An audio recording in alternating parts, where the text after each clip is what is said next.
امیر المومنین حضرت علی علیہ السلام نہج البلاغہ کے خطبہ نمبر 93 میں ارشاد فرماتے ہیں، پیغمبر اکرم حضرت محمد مصطفیٰ صلی اللہ علیہ وآلہ وسلم کو اللہ نے اس وقت بھیجا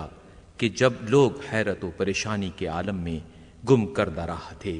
اور فتنوں میں ہاتھ پیر مار رہے تھے۔ نفسانی خواہشوں نے انہیں بھٹکا دیا تھا اور غرور نے بہکا دیا تھا، اور بھرپور جہالت نے ان کی عقلیں کھو دی تھیں، اور حالات کے ڈاما ڈول ہونے اور جہالت کی بلاؤں کی وجہ سے لوگ حیران و پریشان تھے۔ چنانچہ نبی اکرم حضرت محمد مصطفیٰ صلی اللہ علیہ وآلہ وسلم نے انہیں سمجھانے بجھانے کا پورا حق ادا کیا، خود سیدھے راستے پر جمے رہے اور حکمت و دانائی اور اچھی نصیحتوں کی طرف انہیں بلاتے رہے۔